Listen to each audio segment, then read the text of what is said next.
Last podcast on the left is all about the facts. So when Southern New Hampshire University came on as a sponsor, it was time to do some research. Turns out they offer more than 200 online degree programs, and get this, criminal justice and psychology are some of the most popular. Classes have no set meeting times, and tuition rates are some of the lowest in the U.S. Want to learn even more about SNHU? Visit snhu.edu/last. Insurance isn't one size fits all. That's why drivers have trusted Progressive's Name Your Price tool for years. Just tell Progressive what you want to pay, and they'll show you coverage options that fit your budget. Visit Progressive.com to find a car insurance rate that works for you. Progressive Casualty Insurance Company and Affiliates. Price and coverage match limited by state law. There's no place to escape to. This is the last podcast. On the left. From your grave. That's when the cannibalism started. What was that?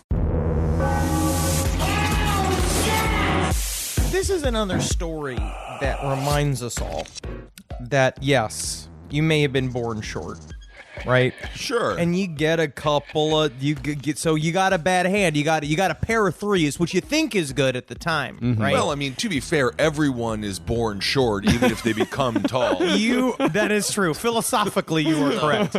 Yeah. But you're born with a pair of threes, right? It's a pair, right? But it's not something you want to bet on. You never bet, man, unless you can get the psychological edge of the table. Well, what about the river? And then the flop. Bluffing is what I'm talking about. I'm talking about gambling. Okay. So what you got to do is you're born with a pair of threes. You got to act like you got 5 kings. And that's what Diazion Hossencofft did. This is that parenting corner to start the show? Yes. Equalize. All right. Welcome to the last podcast on the left, everyone. I am Ben, hanging out with Marcus. Hi. And, of course, we got Henry Zabrowski here. We are in beautiful Toronto. Look at this beautiful sewage-filled beach. Hey, man. Don't pretend like you didn't create half of the sewage in the 24 hours we've been here. Well, today's story, this is extremely fascinating and enthralling. And you know what I'm going to say? Number one, I'm against it. What am I against? The murder of Girly Chew. Thank you. That's what I'm making a bold statement right up top. I'm against the murder of this tiny Malaysian woman. Yes, the murder of Girly Chew is what we're talking about today. So on September 9th, 1999, a Malaysian immigrant named Girly Chew Hossencofft disappeared from her apartment in Albuquerque, New Mexico.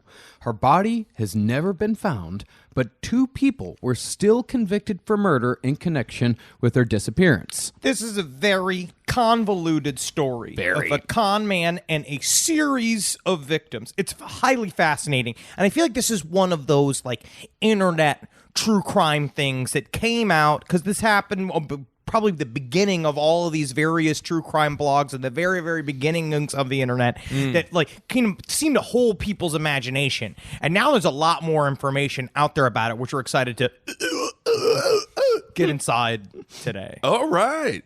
Motive-wise, this is one of the nuttiest goddamn stories we've ever covered. While this story at its core is about a bargain basement Charles Manson who participated in the murder of his wife, it's also a story of government conspiracies, bogus youth serums, fashion. Ooh. And who else but the Reptilians? Yes, we make our return. I'm so excited to get back into Reptilians. But you say bargain basement Charles Manson like it's bad. You know what I've also found in a bargain basement? What's that? Nothing But Trouble, the film. And there's a lot of people want to say that that's garbage as well. But sometimes it's all about what do you believe, what do you support? It's hard for me to shop in a bargain basement clothing store because not a lot of big people die. Yeah, why And don't you What are you talking about? Big people die all the time. Every day. I know, You but die they- so much faster than the rest of us. But they tear all their pants, so then they can't be sold in the bargain basement. Well, you shit yourself when you die, so I imagine a lot of That's you guys have bad diets.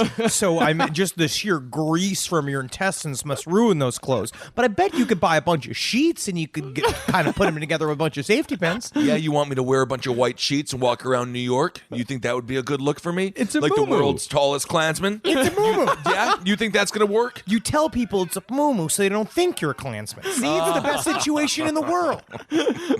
Well, the person at the center of this story is a diminutive con man with a weirdly high-pitched voice named Hossencofft, who discovered that if you're going to convince people you're a 10,000-year-old alien working as the last line of defense against the Reptilians, the place to do it is New Mexico. Honestly? Yeah. I think he hit that one right on the nose. It's not going to read as well in Delaware. It's not going to play in the Northwest. In Delaware, you're going to be talking to someone who's like, no, that would be me. That is me. That is me, sir.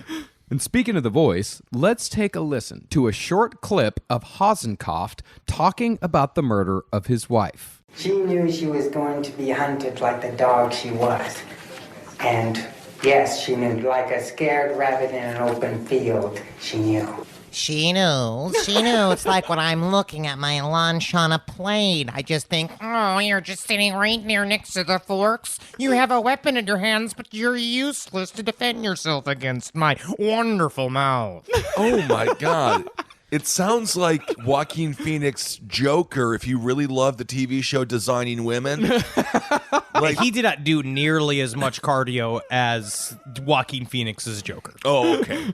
And despite this voice, the one person who completely bought the alien messiah story was a highly gullible fashion designer cat lady named Linda Henning. You mean cat mother. Yes, that's a good point. And people criticize the cat mother, but those cats need a mother. I mean, she doesn't need to feed them with her teat, but they do need to be loved. I don't want to go out of here. I just want to really state for the record is that we can't really speak towards, it's not that Linda Henning is stupid.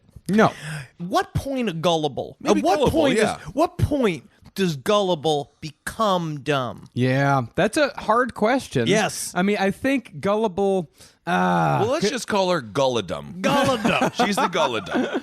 She's just the sort of one, we're going to get into her mostly on episode 2, but the quote that really stuck with me about Linda Henning was something that her mother said about her, is that she would believe that the moon was made of green cheese if a boy told her it was. Yikes. That is a mom-daughter feeling. That's a mom-daughter mood as in its entirety. But why would it be green cheese? It's Just not- as an example. Yeah, I know, but it's the moon. We all know it's you've made never of heard that? cheddar cheese.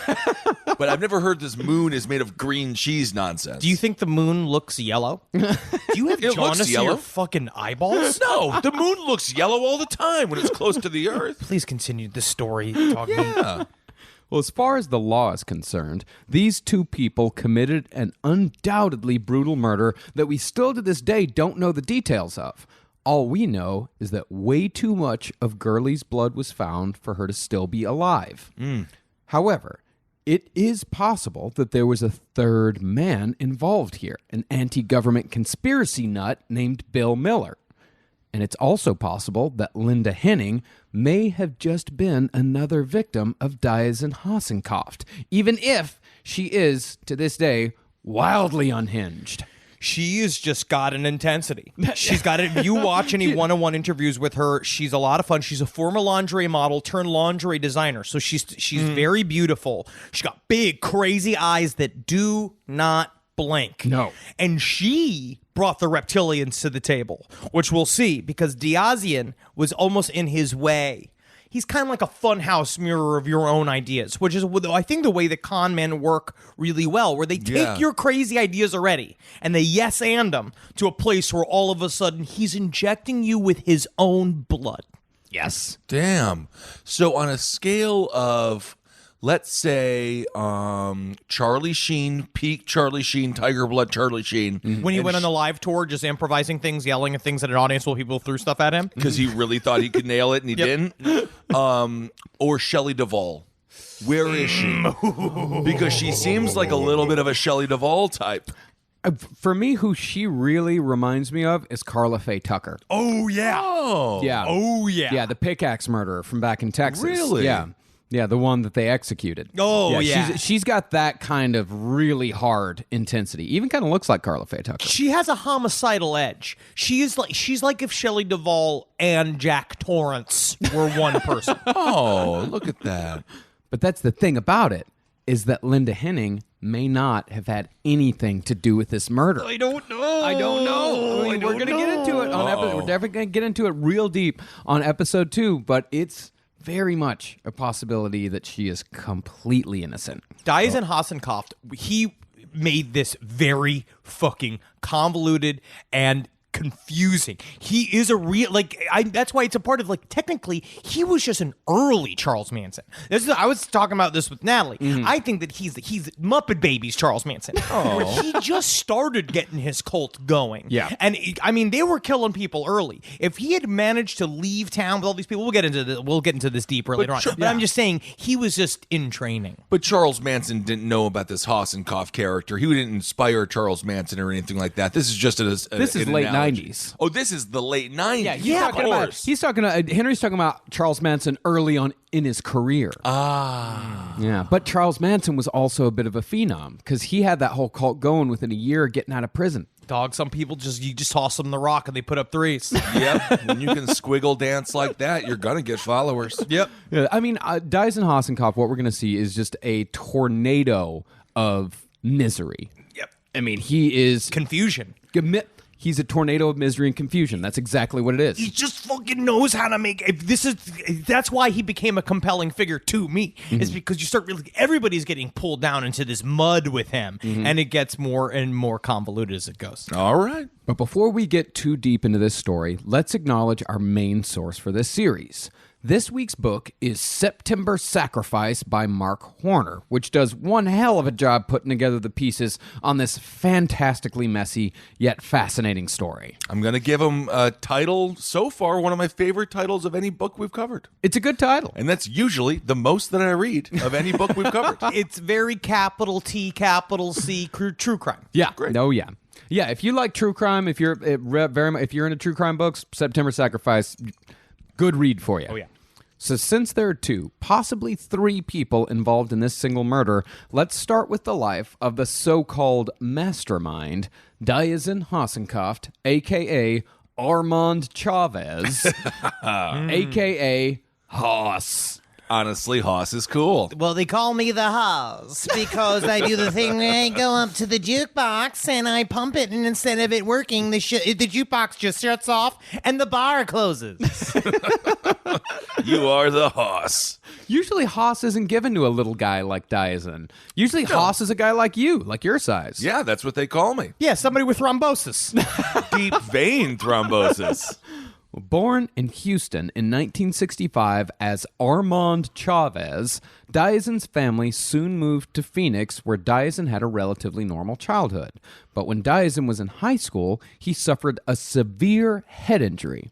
Following the injury, Hossencofft transformed from a normal teenager into a complete sociopath. And this is well within the bounds of scientific possibility. Because, see, the brain is a fantastically complicated, if fragile thing, and knocking the hell out of it can have dire consequences. I'll tell you that from all the lamb brains I've eaten, honestly. And we've talked about this on the show about how From all the lamb brains you've eaten? Yeah, if you honestly When put it the all hell together, did you start doing lamb brains? He's been eating lamb brains forever. it's happened. It's fine. It happens. But they are very snooshy, right? They're very sklooshy gooshy, and they wiggle a lot. And so if you just think about that being in the sides of you just think about all that wiggle being inside of Joe Biden's head, right? And you're like, this guy's going to be president? This guy with this inside of his fucking head sucking on that woman's fingers? Oh, my goodness. For some reason, I did a little Google search of Chris Benoit's brain to see how damaged it was. And it is like pitch black. Yeah. It's supposed to be like a little bit more white. Yeah, it looked like charred cauliflower. It really did. So I think that's why he killed his family and himself. But this is very common in serial killers. Head injury equals change in personality for forever towards the negative. Yep. Now, we don't know exactly what part of Diazin's brain was injured, but we can make an educated guess that it was either the amygdala, the frontal lobe, or both. If it was the amygdala, then Diazin would not have had access to the part of his brain that processed complex emotions. If it was the frontal lobe, then Diazin lost his sense of self-control and his ability to morally judge a situation. And if both of those regions were effectively turned off, then you've got someone who has a high chance of becoming a sociopath. I mean, or a CEO, or a stand-up comedian. Sociopath. Or a sociopath. A lot of CEOs are sociopaths. I know that. Gotta be, man, to win. You gotta be to win. Well, that... You don't have to be, actually. You don't You don't have to be, but it helps. It helps a lot. Sometimes.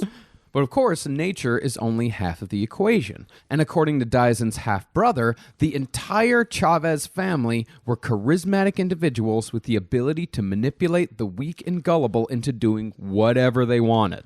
So I'm very interested when you mentioned his brother. What half of him was missing? The top half or the bottom half? I'm gonna push you out this window. Oh, gosh. What's my role on the show? You know? Just bring in the laughter.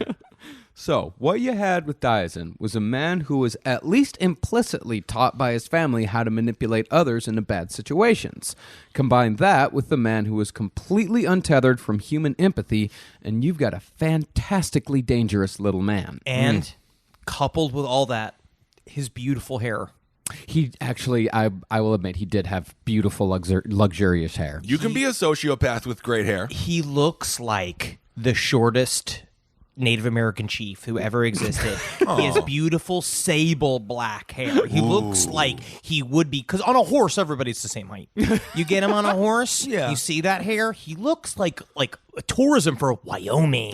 Like something like that, like some kind of ute thing.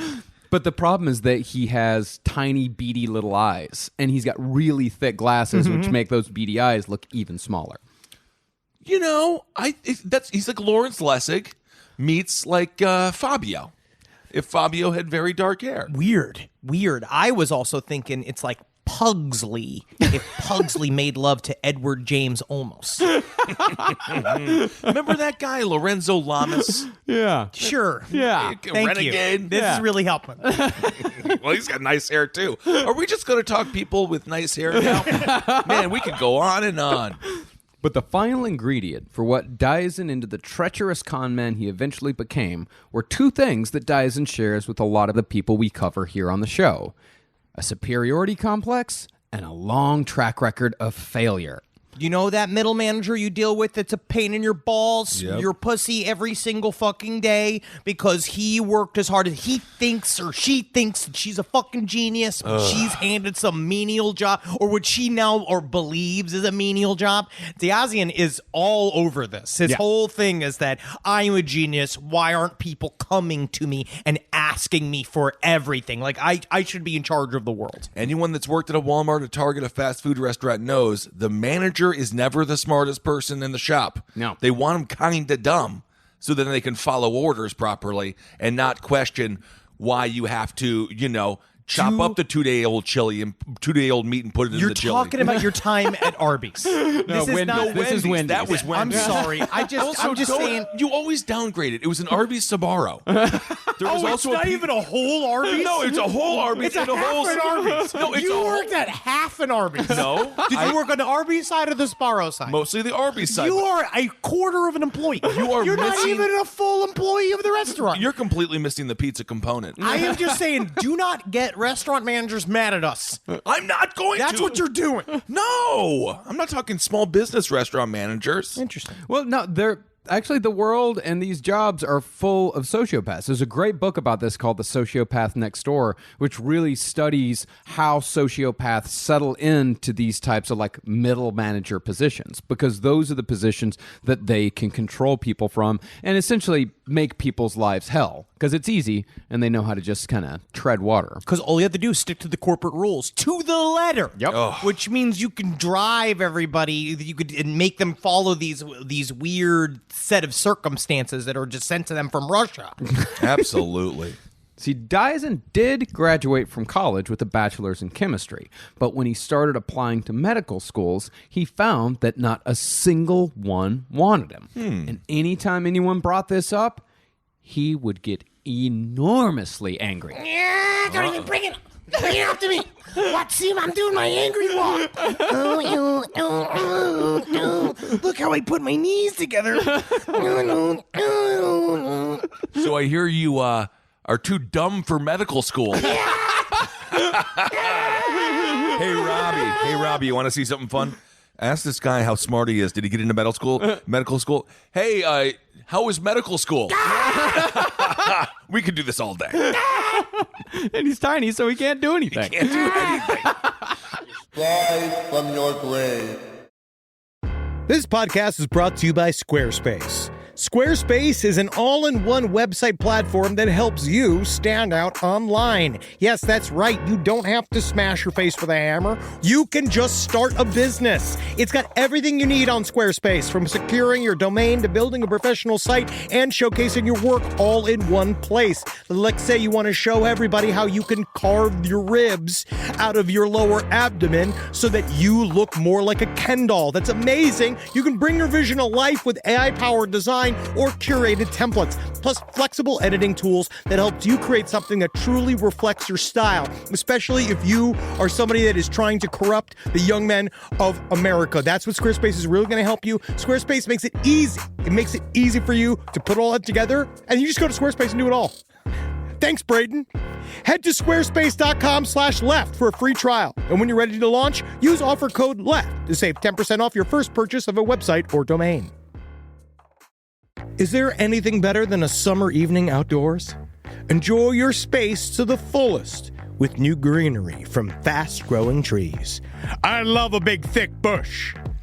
Fast Growing Trees is America's largest, most trusted online nursery, and they can send me a big, thick bush any time of the day. It arrives at work. It arrives at my car. I can pinpoint on a Google map where it is. Send me a big, thick, brown bush. And they send it immediately when they have it, because sometimes the shaver comes to town. I remember one time I ordered a cherry wood tree from Fast Growing Trees, and my God, I couldn't cut it down no matter what my father told me to do. I had to lie to him about it, and next thing you know, I became the first president of the United States of America. And even you can become the first president of the United States of America with Fast Growing Trees.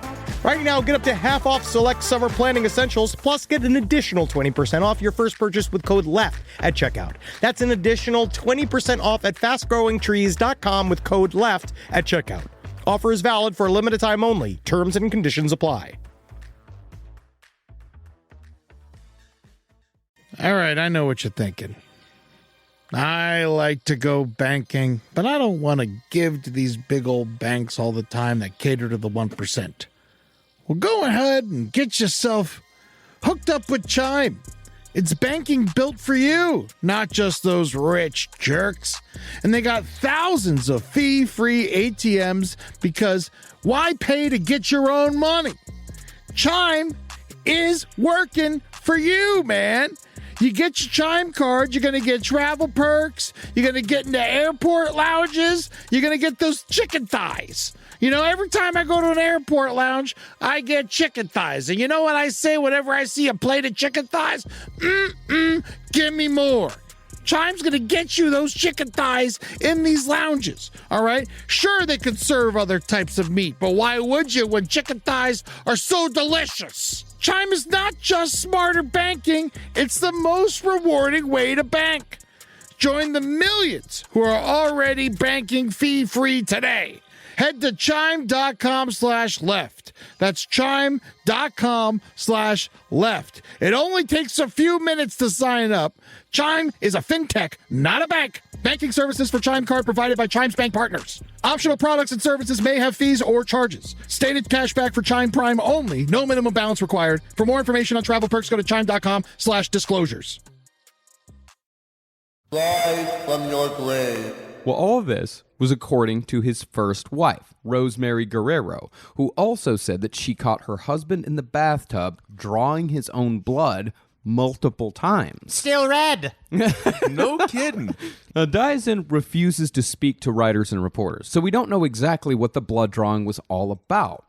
But if we extrapolate from what we do know about Diazin, then I think he believed in his own brilliance. Medical schools be damned. And if medical schools weren't going to take him, he was going to do medicine his own way in his own time. Which is technically truer to the original sense of medicine than not. Correct? Because I know it's a troublesome ledge to walk on.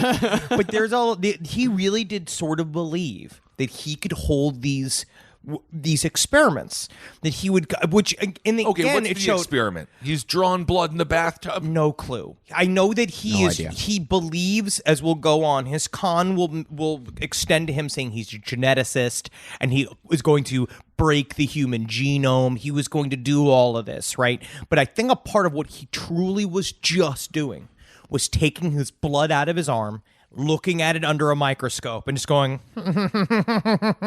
I see all the building blocks, but doing nothing else. Yeah. And saving his blood in these little refrigerators. He is the scientist equivalent of saying, honey, I'm off to work as I do every day. And then you leave the house with a suitcase and a suit on, and then you go sit at the train station for 8 hours, and then you come back being like, sure, bush from work, honey. What a hard day I had. Yep. Well, faking having a job is also often more difficult than having a job. Yeah, what are you going to do with 8 hours every day just out in the city? And you can't jerk off? Well, at some point you're going to, and then that's going to be a whole nother problem. Well, Diazin began just taking his own blood. Later, he started taking the blood of others. Ooh, that's the problem. And it was around the time that the blood drawing began that Diazin decided to try murder for the first time. Although, in this, he was once again a failure. Okay, you try playing basketball for the first time. You try football or maybe even like a little ping pong. I don't know if you try murder. You try murder, yeah. You Of just course, try, if you don't, just give it a if you working don't man succeed, shot. then technically you tried murder. Yeah. And then you try again. Yeah. It's the legal term for it is attempted murder. Right. Yeah, that's right. Well, in 1988, a wealthy heiress to a hotel fortune named Paula Young hired Diazin as a household helper, mostly in charge of balancing her checkbook and cooking her meals. So this is where she's at, right? She hired a man to come and essentially be sort of like a life assistant. She needed help to just do the basic numbers on her checkbook and her day-to-day shit, which shows that she was a highly vulnerable human being. Right. But after one meal in which Diazin kept emphasizing the deliciousness of the squash he'd cooked, try the squash, make sure to eat the squash. Squash is great, put a lot of extra effort into the squash. All right. Mrs. Young was struck with a double fist bout of diarrhea and vomiting. That's the diarrhea vomit squash. Yeah, and she wasn't doing it. She didn't do it to herself like you do. Right. Turned out, Diazin had loaded the squash with arsenic. Unfortunately, though, Young filed no charges, so no investigation was carried out, and Diazin moved on from both Young and his first marriage, leaving behind a child. So he got married real quick. They had a child real quick. He started again with her. He immediately said, I am going to medical school. Yeah. To his first wife.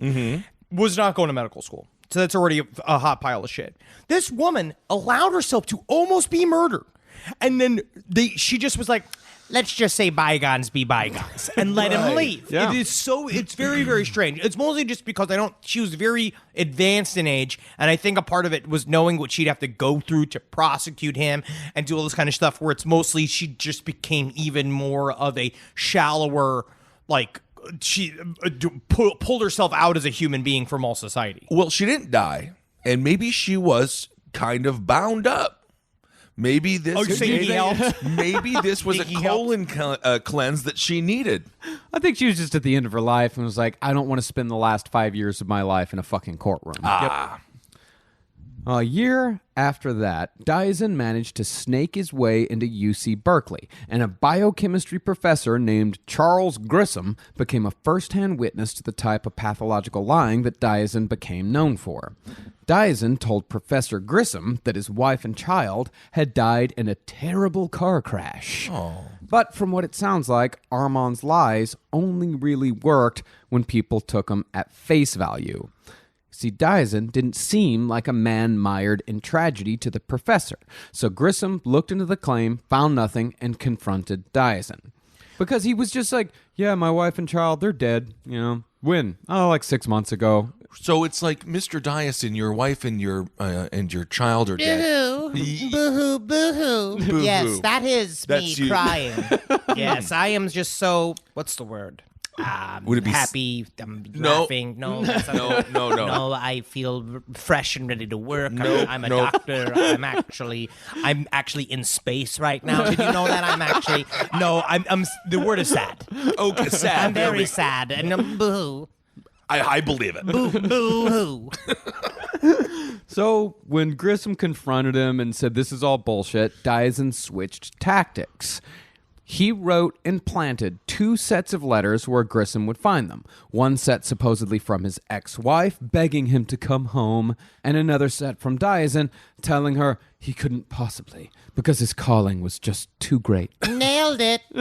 Here we go. He will read this and see. I meant to be the doctor to be.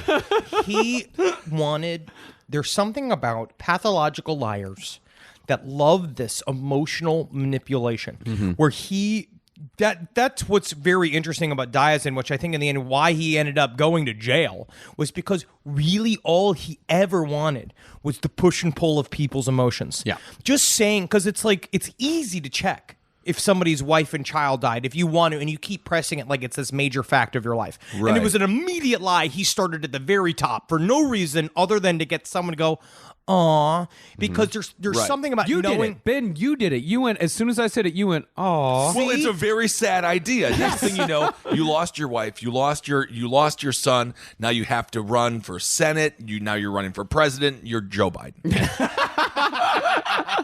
That's what. And John Travolta. Oh, really? Killed his own son. Let him No, die. he didn't. That's ridiculous. Newer secrets. Don't.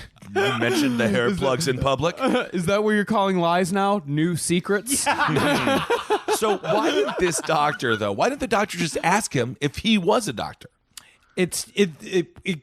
I forgot what this position was. Well, he was just going to school. He was just going to It was school. just going to school, and it wasn't medical school. It was still like an undergrad program. He was just taking classes with this guy. This guy was because this guy wasn't even a doctor. He was a professor. Oh, okay. Professor Grissom. And so he showed up to this program. He starts one line of bull. Immediately, his teacher's like, why are you even doing this? Why are you lying like this? And then imagine somebody, because he's also kind of, he is stupid. Like, he is obviously, some things are not firing inside of his fucking brain. Right. So then he lays it out like it's fucking Degrassi. He puts out these letters on his professor's desk to be like, now he'll really feel sympathy for me, which is all of this horseshit, which is all like, it's another step. I'm Yeah. like, why the fuck are we even doing this? Yeah. But when Diazin got neither sympathy for the fake deaths nor admiration for his quote-unquote sacrifices, he just disappeared with a bunch of lab equipment and never darkened UC Berkeley's door again. See what you do without these Bunsen burners. I love the Bunsen burner. But before he left, he was able to convince some of his fellow students to part with a few vials of their blood. You have to have a gift, in a way. Yeah. To get people to do the thing. Because how many people are afraid of needles? A lot. A Right? whole bunch of people. To voluntarily sit down with a fucking this evil dwarf. You have to sit with this evil bespectacled dwarf, despite his beautiful hair. Which I'm sure at one point you're looking at me like, well, he's got to know something to get that hair that luscious. Well, naturally. But he's out there and he starts fucking being like, I just need a little bit of your blood, and you are just like, yeah, sure. Well, how Yeah, did buddy. he? I think a key component is, did he put like vampire fangs in and be like, now I'll take it from your neck? Or did he do it the proper way? Was there a needle? Was there a syringe? No, he acted Was- super legit. Yeah. Okay. The whole thing was, this is an experiment. This is probably, I imagine he did the line of like, this is for the UC Berkeley Lab Association bullshit, and we're doing experiments. It was all about a con, because when he left UC Berkeley, records were found that showed that Diazin had falsified lab results, stolen stationery from a hospital to falsify a letter of recommendation, and had conned 2 women out of cash. Was it- that's what the blood was all about. So was it super obvious? Was he like, Stacy, your blood has sea monkeys in it. You're an alien. No, it got interesting because he had this idea that he could extend human life forever. Well, what? I mean, honestly, if just this guy was, if it was all true, you know? If it was all true. Yeah, if it was all true. It's like the woman with the big eyes and the low voice with the tiny little blood mechanism. Oh yeah, the what is it? The founder, was it? Yeah, the what's her name? I can't remember. Yeah, always she talked like this, but she's beautiful. Yeah, Yes. with the turtleneck and everything. Yeah, turtleneck lady. What's the name If of that? she was correct about the invention, you would have been fine. Whole She would world have would been a be billionaire. yeah. Is it Theranos? Yes. Yeah. Theranos. Yeah.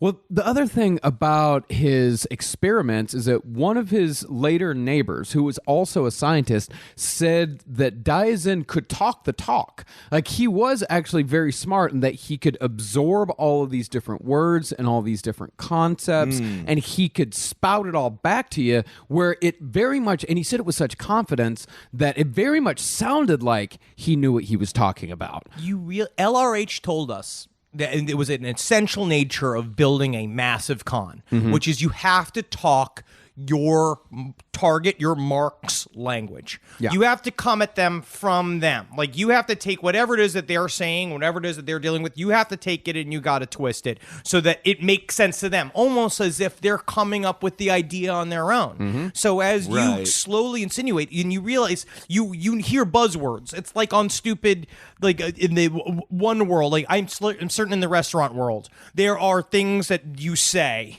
right, that shows you've worked in a restaurant. Yeah. Like on set, there are things that there are terminologies and stuff that happens that shows that, oh, that this person's been on set. But all you have to do is overhear. You could just be, it's like a janitor overhearing a bunch of like BG talk. You could pick up all the terms. Then all of a sudden, next thing you know, you're married to Scarlett Johansson and you're working on the fucking Weekend Update on SNL. Oh, Colin my. Jost did this. Wow, isn't that the He dream can't come read true? or write. No kidding. I think the most important thing to know if someone's been a waiter or not is if they laugh or don't laugh when serving the poo-poo platter. Most of the time, it's an Asian thing, so normally they don't consider it to be funny because it's just the name of the dish. There's some fusion restaurants, and also in Wisconsin, there's some poo-poo platters served. I went to a Chinese restaurant there. So does the waiter laugh when they serve the poo-poo platter? No, they don't laugh because it's not funny. But for me, I'll have the poo-poo platter. That is great. That's fun. Well, after the whole fiasco at UC Berkeley, Diazin figured he deserved a new start. So in 1992, he moved to Albuquerque, New Mexico, and legally changed his name from Armand Chavez to Diazin Hossencofft. He chose this name because he said it combined the 2 master races, the Germans and the Japanese. So, after his arrival in New Mexico, Diazin spotted a personal ad in an Albuquerque newspaper that was placed by a 72-year-old heiress named Sunny Blake, who was looking for a lover. Oh. Yeah, I mean, the main reason why Sunny put out the ad was because she'd been diagnosed with breast cancer. She's just looking for a little bit of comfort at the end of her life, which is nothing wrong with that, and it's a very human impulse. Of course, absolutely. Someone could have sent her one of those rabbits, and that would have helped. No, but you want a warm body. You don't just Yeah. want a rabbit. You can get a big bag of soup and attach the rabbit to the end of it, and then just ride that. The little vibrator there. That's a weird thing to lead with, though. In your personal. She didn't lead with it She in her didn't lead personal. with No, it. that wasn't in her okay. personal. It wasn't like that scene in Fight Club where the woman's like, "I just want to get laid one last time. I have lubricants." Like, Yeah, yeah. Okay. Yeah, it's not a Craigslist, one of those ads. It's a very sweet ad saying, I'm lonely and I like to spend the last of my days with somebody who'd be willing to share their time with me. Okay. And it does also seem like a gigantic, like, hey, con men, Yeah. come and get me, but I'm not going to blame this poor woman. No, not at all. And well, what Diazin saw here was an opportunity. And this is when Hossencofft began a scam that would take money from an untold number of desperate women over the next 8 years or so. He told Sunny Blake that he was a cutting-edge geneticist who had cracked the cancer cure and could also reverse aging. Yeah. He basically said, I'm going to fix your breast cancer. And I'm going to make you young again, which is, it's those wild. are two things that I would. That's good. It's wild to think that anybody, because I think when you first read this, be like, oh, who the hell would buy this? But then you're desperate. Yeah. He comes in and he can speak highly technical horseshit about what he has learned from various labs about blood and all this kind of shit. He's got a fucking lab coat on. Yeah. Which in a weird way works. It's like why they have the weird people on the street trying to collect your blood pressure. They just throw a dirty lab coat on them. And it's like, oh, I'm supposed to put my arm in this crushing machine? Right. And he's also got a name that sounds like a movie doctor. Like Dr. Hossencofft is here for your genetic treatments. Yeah. That sounds kind of legit. Yeah, I suppose. Turn your head and Hossencofft. He also specifically said he wanted a difficult name. This is where where magical thinking and con men shit kind of all come together. Where he's like, when you make your name a puzzle, when you make your name this thing that people have to they get be like, oh, this person is leagues deeper than I thought he'd be. So they have to think about it. You got to think about it just to say his name, Diazian Hossencofft. You have to prepare your mouth to say the name, and so he knows that to the point where people were just calling him D or H, just calling him these things, which also helps you to disappear because eventually people oh, his name was Namamian Robincroft, he's gone. Yeah. He reminds me of the doctor from Reanimator. Yeah. The guy who just continues to kill cats and then bring them back to life. A true scientist. A true scientist. Well, personally, I think the reason why people fell for Diazin's geneticist shtick was because he ran this scheme throughout the 90s. And thanks to the O.J. Simpson trial and Jurassic Park, don't forget about Jurassic Park. I cannot. Most people at least knew what DNA was, kind of. Yeah. But the specifics were a mystery. It was something new, but it was also something reasonable. It was actually being used in real life in the O.J. Simpson trial. So people were like, okay, well, that sounds legit, and I'm dying, and I've got a lot of money, so let's roll the fucking dice on Dr. D. Yeah, but I mean, the O.J. Simpson trial, it was doomed for the prosecution because the jury, as soon as they heard the words DNA, they were like, big if true. Big if true. But now, because of the fuck up at that trial, it almost then caused a generation of people to become vaguely educated on it. And it became buzzwords. So it became a thing. You're like, okay, all right. Yeah. So he's talking to DNA shit. Okay. Yeah, and when Diaz arrived on the scene, drawing blood and handed out invoices with terms like polymer decoding sequencing, X-ray crystallography, and cryogenic containment field. Which is a mini fridge in your hotel room. That is true. When he's throwing all that shit out, people were impressed and confused enough to just give him money. It was like, sure, okay, that's what you got to do. This is how much it cost, and how much it costs, about a couple $100 for each little procedure. New Mexico is a fucking massive retirement community as well. A lot of people go there to retire. So you also have this kind of an endless revolving door of people showing up to die in New Mexico, and you just kind of can start running through them as they die. Yeah, and each invoice he sent out had about 40 or so charges on it, which, 40 charges, around $200 each. Each treatment, that means he's getting about $8,000 for nothing. And charge 38 was poo-poo platter because the doctor's got to eat. I don't even remember receiving this poo-poo platter. I didn't see a bucket with shit in it. Honestly, I have heard nothing but great things about New Mexico, and I would love to go visit that great state. New Mexico's great. I love New Mexico. Love going to Ruidoso and Cloudcroft and all that. Great places, great mountains. We'll have to go sometime. Everybody's bragging about fucking New Mexico. You go to New Mexico, name dropping all these cities. You want to go to Mexico? Why do you marry it? I like old Mexico. I like it better when it was old. Wow. Okay. Well, because Sonny Blake was desperate to live, she bought not only Diazin's bogus science, but also all of his bullshit stories. When he told her that his daughter had died in a car crash and that he was going to use his dead child's hair to recreate her in a laboratory from scratch, oh my, she believed him. When he told her the only way she could get the youth serum was if she let him transfer his own blood into her body, no, she believed him and let him do it. Oh my, Think this about isn't this. good. Think about this. how insane that is. It's is so that he crazy. legitimately said, I have built the cure within my own blood. So let me just give you some of mine. because this is when he started his storyline that he might be anywhere from 2,000 to 10,000 years old. This is a line of bullshit that he starts right now being like, so I've seen it all. I met Vlad the Impaler. Lovely dude. Would you believe his hors d'oeuvres are actually served without sticks? Really? Incredible. I was like, this is ironic. This is funny. You are funny. Is this TBS? It is funny. And but I do have the cure inside of me. And so what he would do is draw his own blood in front of her and then inject his hot blood into you. Now, it wasn't until the cancer caused Sunny's breast to swell to several times its normal size did her son convince her to go to a real doctor. Yeah. The oncologist, of course, told her, you got 6 months to live. You should have come a lot earlier. Damn. Yeah. By the time Blake died in early 1996, Hossencofft had built her out of $500,000. That's one of his marks. one person. That is just one fucking person. Wow. And this con lasted 3 years. I mean, he was with these people for years upon years upon years, and he was running.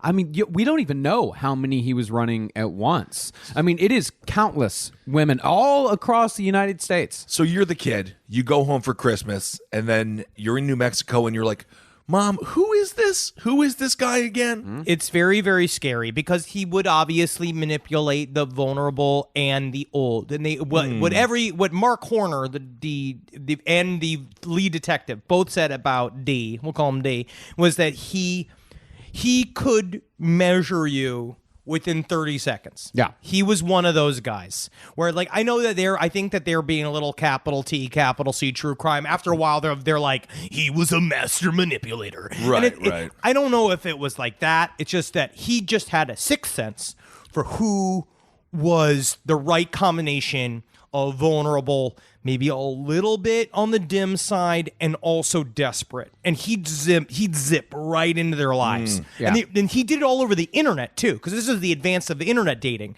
during this time period. So, and he was very early onto the internet, understood immediately, oh, I can be anybody on the internet.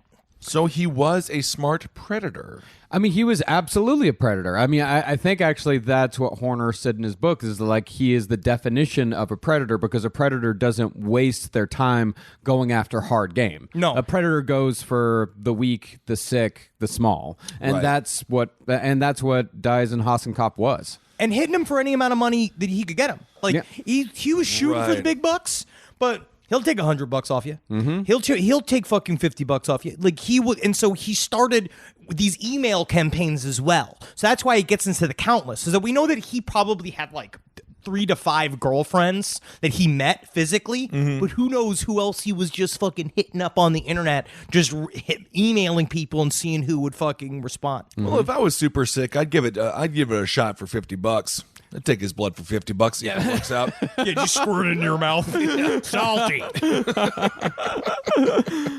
Well, the person who had no idea any of this was going on until it was way too late was Hossencofft's second wife, Girly Chew. Originally from Malaysia, Girly Chew's story with Hossencofft, it sounds like a fucking worst case scenario 90 Day Fiance episode. Yeah. Damn, worst case scenario. That Worst whole case thing is a scenario. worst case Because scenario. she's dead. That's why it's the worst.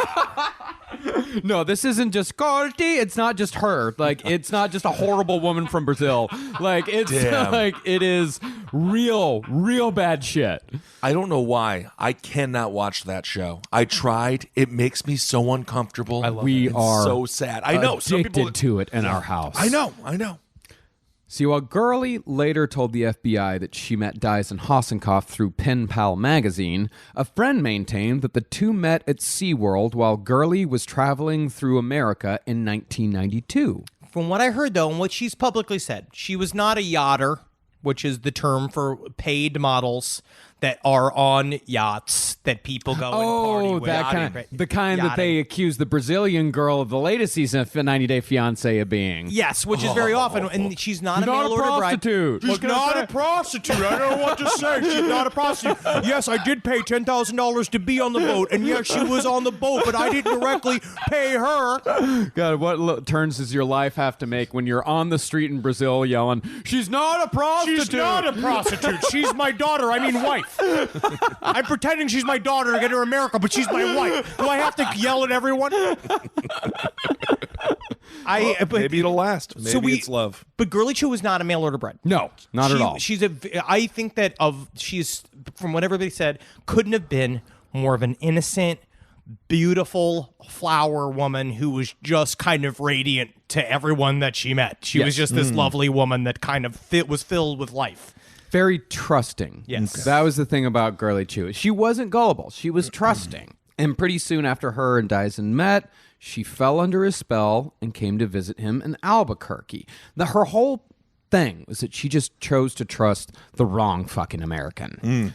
Because from her point of view, this guy she'd met at SeaWorld, he had money, he had an impressive resume, because that's what he would do. He would actually send his resume to people. Like, look, like I'm telling the truth. Here's a bunch of pieces of paper that say I'm telling the truth. That is 1990s romance. But filled with typos. Yeah. Number one, filled with typos. He had a hard time writing.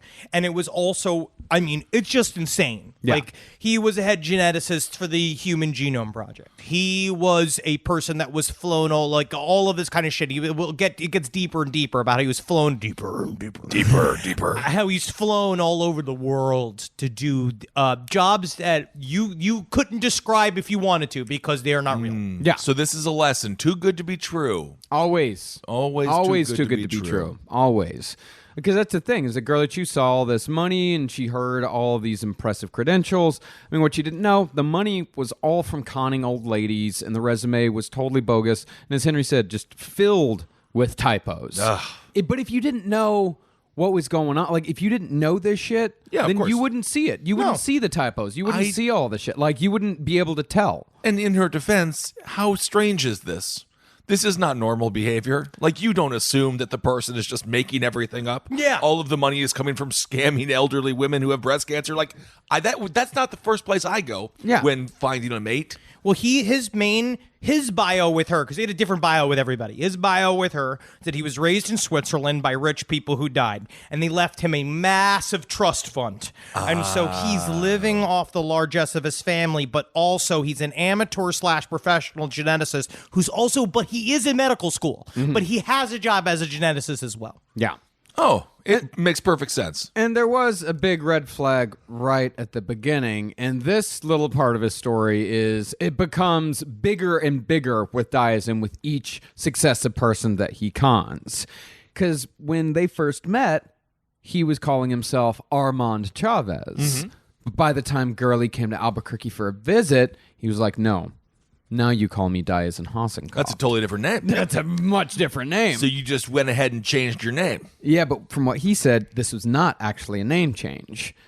Rather, Armand Chavez was the alias, but he only used Armand Chavez when he was doing secret defense work for the government. Yeah. Oh, my God. Yeah. He's like Mitt Romney on Twitter. Yeah. He was doing secret work for the government. Wow. Wasn't his name like Pierre Leclerc? Yeah, I think it was what was it? Oh, man, what was... I mean, it wasn't as bad as Carlos Danger, but it was definitely... Something Pierre. It was Pierre, yeah. Oh, yeah. But he, because Diazin Hossencofft is too remarkable of a name to work for covert ops for the government. It takes a chump name like Armand Chavez. Yeah, of course. And in true 90 Day Fiancé form, when Girly arrived in Albuquerque in December of 1992, Diazin was waiting with a dazzling $7,000 engagement ring, and Girly married him less than 2 weeks after she arrived in America. Yikes. But that's what kind of she was told. She didn't even take the full 90 days. She didn't even take the full 90 days. 2 weeks. They didn't have She didn't even wait till the K-1 visa ran out. They didn't talk with her weird, they didn't talk with Dee's weird, step cousin who hangs out all the time, over fake drinks in a staged bar going, I just don't know if you're committed enough to Diazin for you guys to stay together. Wow. How will his his children accept this. Now, since Girly had been a bank teller in Malaysia and spoke great English, she pretty quickly got a job at the Bank of New Mexico. And by all accounts, Girly was, as we said, sweet, hardworking, caring, just an absolute delight to be around. Her best friend at work, Ernie Johnson, was an older lady who she called every night before going to sleep because Ernie Johnson told Girly, being like, I want you to check in with me and see how you're growing in New Mexico. So she went and they talk every single night before going to sleep. This is kind of like, which is nice in this case, but you know that Ernie Johnson was probably kind of a pain in the ass when you work with her. but it was nice, right? But they all called her Computer Chip. Yeah. At work because she wanted to know every single thing about the business, and she was always early and she never missed a single day of work. It's actually kind of a cute name. Yeah, it's a very cute name. It was Pierre Delectico. But the problems with Diazon started when it was discovered that Girly was infertile. Now, for some reason, Diazon badly wanted another child, even though he'd abandoned his first. And he pressured Girly even more by claiming he was, quote, the last of the Hossencofft. I am the very last. And they won't make another after me unless I make one in my lab. I can do that, of course. You know that, right? Well, yes, I know we could have a baby, but I could also make it in a lab or not. Or I could combine a chimp's DNA and a man's DNA and make a man chimp. Yeah, why don't you just make the kid in your lab then? Because I'm totally infertile here. I'm obviously Girly Chew. Oh, Girly, you sound so delectable. Yes. Oh, Girly, you beautiful woman. Yeah, you just want to try to practice on. Oh, you're so tight. Oh, you're so tight, Girly. All right. Well, that act out is freaking me out. I did that. I'm sorry. Now, they did try the age-old method of replacing a child with a dog. Henry, you know all about that one. Hell yeah. But hey, man, the best part about a dog is I can put it in a cage for 6 hours and I'm not going to have fucking CPS called on it. Absolutely.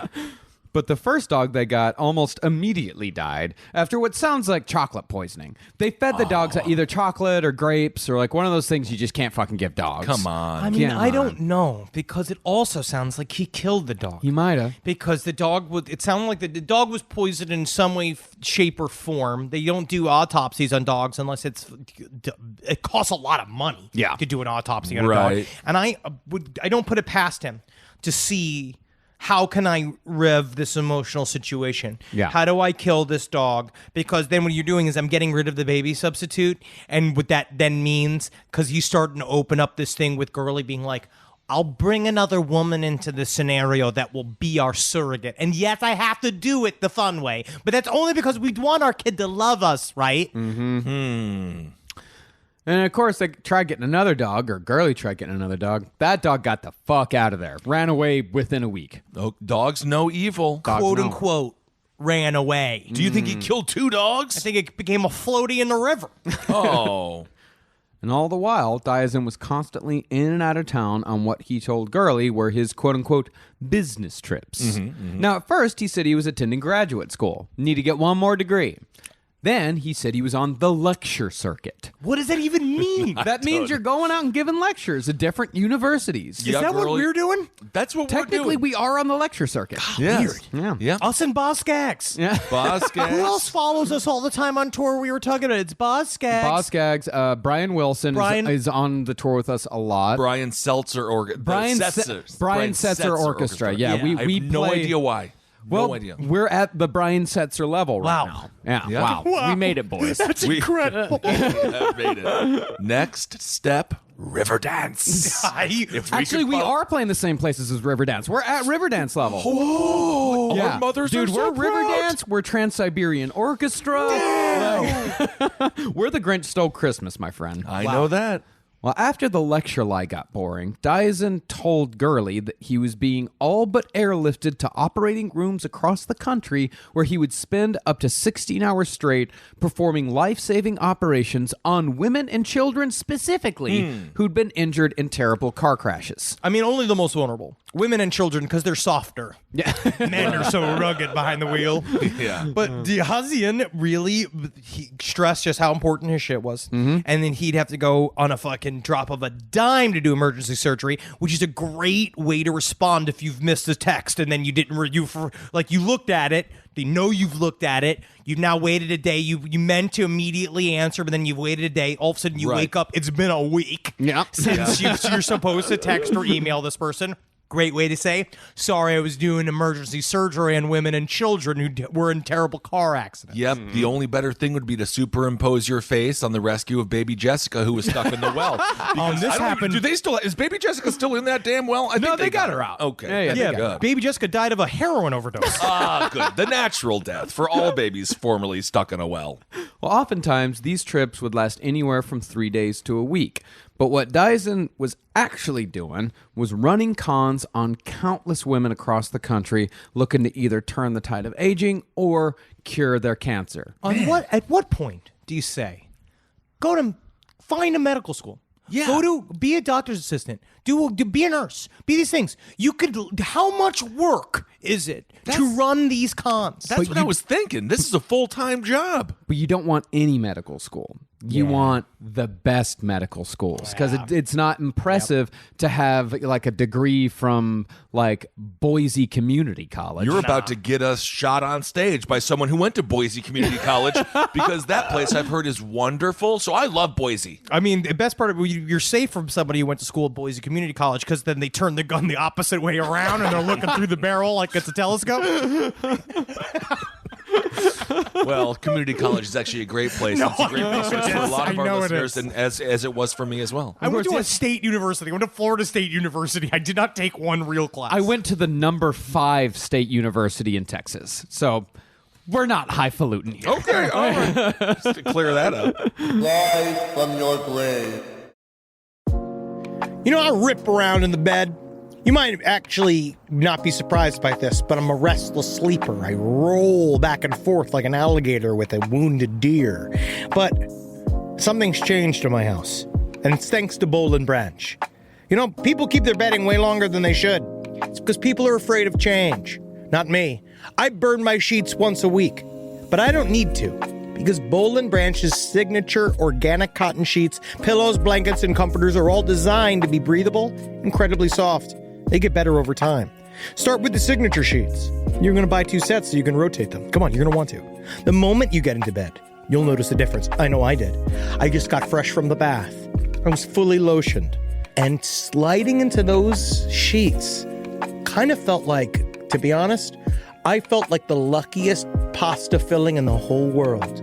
All right, they're really good. You will like them. You will feel like a brand new laid chicken. Which is, we're all going for it. Just trying to be a hot chick again. Sleep cooler this summer with Boll and Branch during their annual summer event.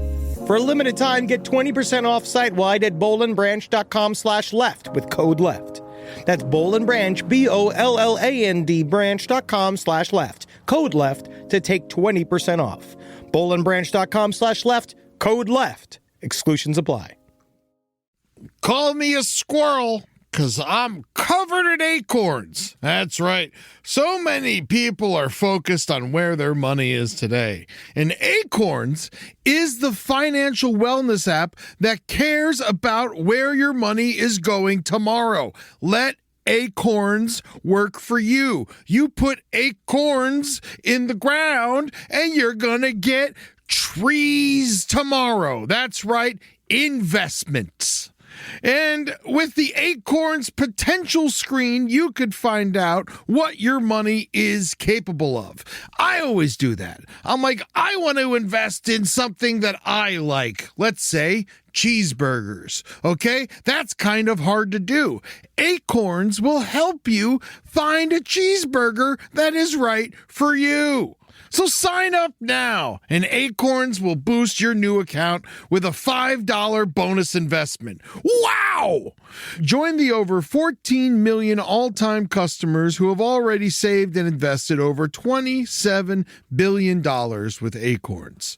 Head to acorns.com/left or download the Acorns app to get started. Paid non-client endorsement. Compensation provides incentive to positively promote Acorns. Tier 2 compensation provided. Potential subject to various factors such as customers' accounts, age, and investment settings. Does not include Acorns fees. Results do not predict or represent the performance of any Acorns portfolio. Investment results will vary. Investing involves risk. Acorns Advisors, LLC, an SEC registered investment advisor. View important disclosures at acorns.com/left. Summer schedules can get busy fast with camps, vacations, sports, family time. And, every single time Carmi eats a block of dark chocolate, we got to take her to the emergency room. You know how much time that takes, all right? IXL makes it easy to keep learning part of the routine in just a few minutes a day. IXL is an award-winning online learning platform that helps kids truly understand what they're learning, whether they're building math confidence, strengthening reading and writing skills, or reviewing science concepts. From pre-K through 12th grade, IXL offers personalized, interactive learning that adapts to each child's level and pace, which is great because Carmi has been really slow in biology, and Wendy has really been struggling with American history, mostly just because she doesn't agree with the way it's being taught. So it's really important. You make an impact on your child's learning. Wendy, as soon as she gets her chicken, she is ready for all of her lessons. And Carmi just really has to eat 5 or 6 bites of liver, beef liver, chicken liver, and then she can really get down to, I'm hoping this is the year she reads To Kill a Mockingbird. So really, IXL, thank you. Make an impact on your child's learning. Get IXL now. And Last Podcast on the Left listeners can get an exclusive 20% off at IXL membership when they sign up today at IXL.com/left. Visit IXL.com/left to get the most effective learning program out there at the best price. Rise from your grave. Well, because the cons were going well, the Hossencofts had a steady flow of cash. So Girly really didn't have reason to question the lifestyle. But the one thing that did make her highly suspicious was Diazin's forbidden room. Okay, once again, as we talked about with John Wayne Gacy, if you can't go to every single room in the house that you live in, you're married to a serial killer. It is highly dangerous. He had this room. He's like, Do not go in there, you see? No girls allowed. Right. The key is if a man wants to have a room alone, he wants his man cave, he has to make it so disgusting that a woman doesn't want to go in there. That's the But idea. you are allowed to go in. Right. But you just don't want to smell it. You don't want to see all the Dorito dust on the chair. You don't want to fall out of love with your husband. path of least resistance. Yes. Just make it good in the house. Make it uninhabitable to anybody with a sense of decorum. Absolutely. Well, Hossencofft told anyone who stepped through their door that no one, not even his wife, was My wife is not allowed in this room. was ever allowed into that room under any circumstances. But he also refused to tell anyone what was in the forbidden room or what he was doing in there all goddamn day and night. I could also see it just full of diapers, like in the movie The Visit. Hey, D, have you been tie-dyeing in this room? No. Why are there many fluorescent spirals everywhere? Get out of my room. Oh! More than likely, the people close to Diazin figured it had something to do with his quote-unquote government work. Because for as much of a secret as his work was supposed to be, it tended to come up in conversation quite a bit. Interesting. Well, because he had to appear to be brilliant.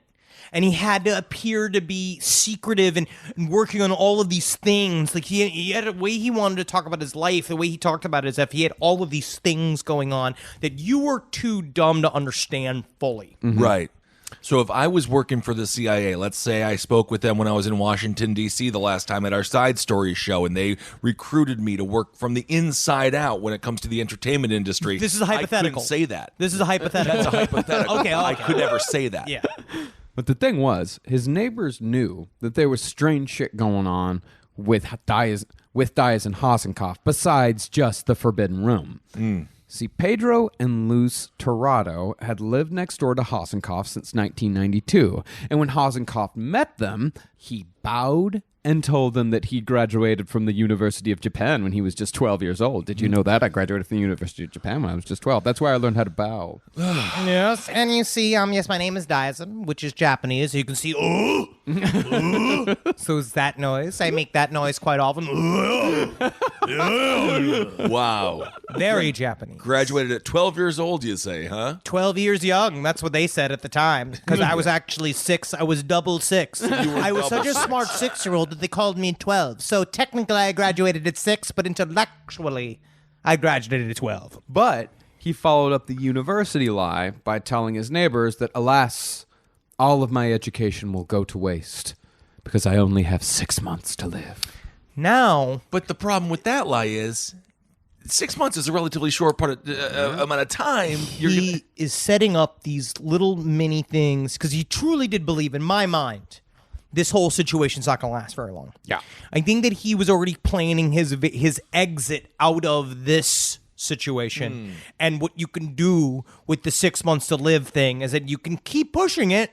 Because you could say, I got a new treatment, I did this thing. But this is another, which also seems to be his whole thing, is that he kind of wanted sympathy. Yeah. Like, he really wanted people to give them that energy, too. It's kind of like the gypsy case with the girl pretending to have cancer, but it was really her nurse. It was her mom that was the one who was trying to absorb all of this sympathy. Munchausen by proxy. Yeah. No, and this is kind of a version of that, because this was the beginning of his leukemia scam. And he didn't just use it. I think sympathy was a big part of it. He did love the energy, and he loved that he loved just feeling all of that from people, but mostly he used it to excuse shitty behavior. Like, it's like, oh, I know I'm been acting bad, but I've got leukemia. I know I've parked across 3 handicap space, but I have leukemia. Triple leukemia. I believe that Eminem's mother, I think that he suffered from by proxy, Munchausen by proxy. Really? That he rapped about it once. Huh. Yeah. What? If you really delve deep into the Eminem lyrics, sure. I just learned Stan. Really? I stan Waffle House. No, this is old now. That's already old. What? No, As dude, soon that's as it gets- super I old. just fucking got it. Dude, No. that's super old. I No. just understood it. No. Henry, the rule of the white man. As soon as you know it, they change it up God because damn it. it's no longer cool. I'm so hyped to learn new words. You're fire. You are fire, my friend. Wow. So those words have just now been altered, and they're not even said anymore. You are such fire. I hope to bring hot dogs the next time we meet, and I will make a bit of a roast hot dog dinner for my family. Well, the problem with the leukemia scam was again and again the Torados saw the 6 months come and go, and there's Hossencofft Doing yard work. just out there, just doing shit. He's just still among the living. He's like literally pulling a wheelbarrow filled with concrete bags, and it's like, feeling real sick today. Yeah. You guys want to drink some buttermilk with me later? So when the Torados finally asked him what was going on around year 3, Diazin kicked the can down the road again and told him that a doctor friend of his had given him an experimental leukemia treatment, which gave him an extra 5 years. Oh, at damn. least another 5 years. Okay. See this magic whistle? Makes cancer go away with a. You fluted the cancer away? Listen to the song. Okay. Is your doctor Jethro Tull? I did not finish Okay. the no cancer song because I have to not have cancer today. Don't you want me to not have cancer today? Please finish. Shut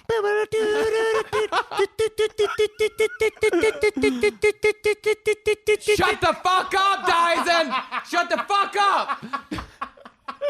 Well, you better let him finish, otherwise he's going to have cancer today. Die! No, let him have cancer. I guess I'll just go have bruises till I'm dead. But despite the supposed leukemia, Diazin still wanted kids. And he made that desire a reality about 6 months into his marriage with Girly. On that day, Diazin just showed up after a trip to Mexico with a 6-month-old Asian child. Yep. Now, how the hell did that happen? Well, from what Diazin told his wife, the child was a Mexican orphan, despite the fact the child was obviously Asian and would grow up to be obviously Asian. There was not going to be any doubt that this child was Asian. This is a far eastern Mexican child. Interesting. But the truth was that the child was actually Diazin's biological son. But this was all a part of another scam, possibly the most bizarre and cruel scam that Diazin ever ran. Because remember, Diazin believed that the two master races were the Germans and the Japanese. That's where his name came from. Daisen Japanese, Hossencofft German. So Daisen found a Japanese woman in Canada, conned her into having his baby, then once the baby was born, convinced the woman that the child was suffering from a rare genetic disease and Daisen was the only person in the world who could keep him alive. Jeez. And since Daisen supposedly had the treatment, she brought the baby to Mexico City, handed over the infant child to Daisen, never saw him again.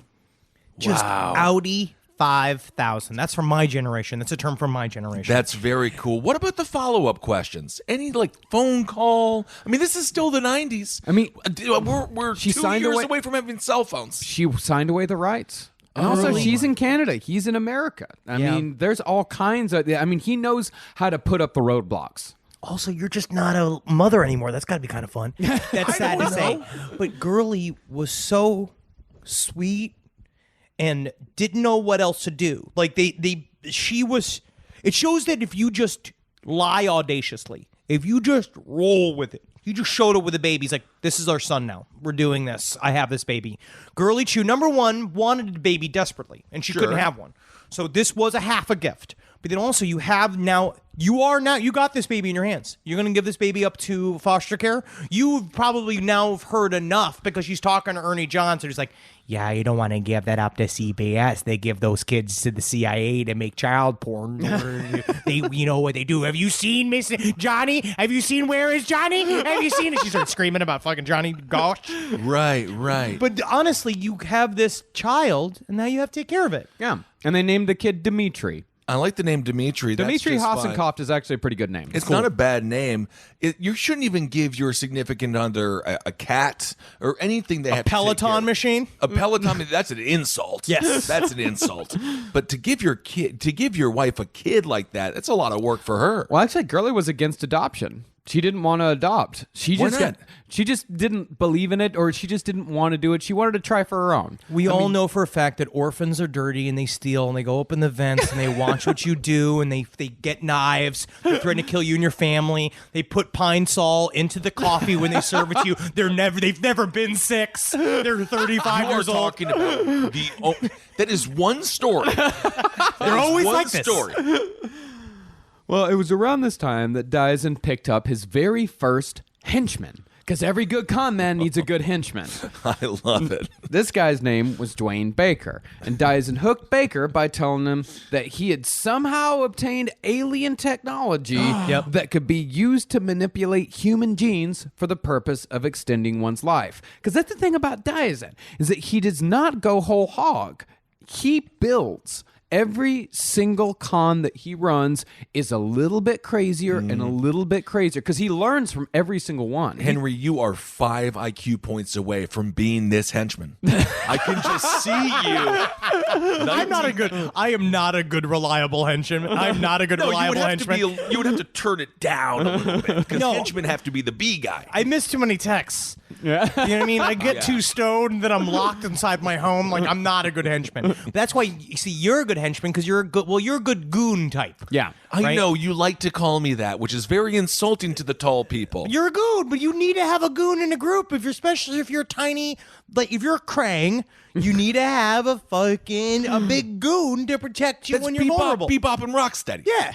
But they're pigs. But you can't just have 2 goons. What do you mean you can't just have 2 goons? You need 2 regular sized goons and then 1 gigantic goon. See me, I would be like kind of a regular sized goon. No, you're the guy who licks the knife and I'm crazy goon. You are Sting from Dune. Ooh. That's where I put you as. Where you you have the Raphael the size, and you're like, I'm the guy with daggers. Like you're one of those henchmen. Yeah, you're right. Me, demolitions guy. Right? That's the goal. Is you got to have a demolitions guy who's going to do a lot of plastiques. And then I just blow shit bonk up. people on the head. That you bonk people on the head, and you put women in big sacks, and you drag them back to the lair. Yeah. Like Jason Voorhees. Yep. Remember that when he killed that woman in the sleeping bag? I do. Yeah. Or a tiny man rides you, like in Mad Max. Yeah. Master Blaster. Yeah. Technically, Blaster was mentally Handicapped. Disabled. Yes. So I find That's this you. all entirely. That's you, and I sit on your shoulders and honestly, I poke you in the eyeballs until you big move forward. men have been demonized, criticized. Hollywood has been very rude to us. It's because you keep breaking the quills in order to write your stories. You small, Polish, little. Oh, I'm gonna bop you on the head. I'm by your ankles. That's how it starts. Well, how Dyson picked up his very first henchman is he dangled a non-existent job with Dyson's non-existent company to string the guy along. It's like, all you got to do is just help me out for a little while, and you're going to have a job with a company that's going to save the world. Because he says that he broke the human genome, that he was the only one who had the secret, which is they were still 10 years away from getting the secret. They were nowhere near breaking the human genome, decoding the human genome. He said that you can be there. You can be one of my tech officers. You're a perfect goon for it. You're a perfect goon for my DNA offices. I need someone to lift all the stacks of paper. What makes me the perfect goon? Oh, it's your sweet face and your big feet. Yes, Goon. Don't worry, Goon. Just follow me. Thank you. Roast chicken, Goon? You eat so mightily. What a wonderful appetite. Yes. Well, thereafter, Baker, who was 6'2", 190 pounds, which is a perfect goon size. Sure. I mean, because that's a quick goon. That's a quick goon. That's a slender goon. Yeah. Well, he worked as Dyson's bodyguard, although it sounds like Baker's job was mostly to protect Dyson from strangers anytime the little shit shot off his mouth in public. This is a shout out to my boys that run. Sadly, it's mostly boys, but I'm going to say this is my shout out to the people who run various UFO community groups on the internet and in real life. Okay. This is where Diazian started really getting involved in the UFO community and showing up to meetings. And he started to kind of bully his way into creating these little cliques for himself within the UFO community. If you're a person that has ever been in a UFO group on Facebook, you know exactly what I'm talking about.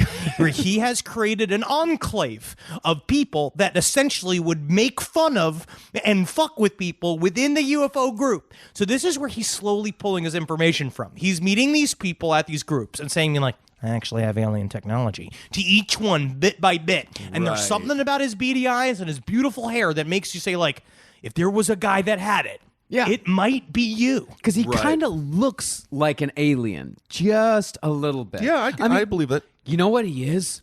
He's a troll doll with really good hair. Whoa! Like Troll dolls have really good hair. No, troll dolls' hair, it's all sticky and it goes straight up. If you straightened the out, whole point of a troll doll is that they have good hair. Well, it's not good hair. It's weird hair. It's fun hair. They fun have hair. diamonds in their belly button and good hair. Yeah, But I just have a diamond in the center of my soul. Yeah. But if you straightened out a troll doll's hair and let the luxurious locks flow over their shoulders, it'd be Dyson Hossencofft. That's what I did. You know how Marcus spends a couple afternoons a week straightening all his troll doll's hair, sitting and slowly combing at his Carolinas, being like, you okay, baby? And he's like, just trying to cleanse the palate from the workload this week, my dear.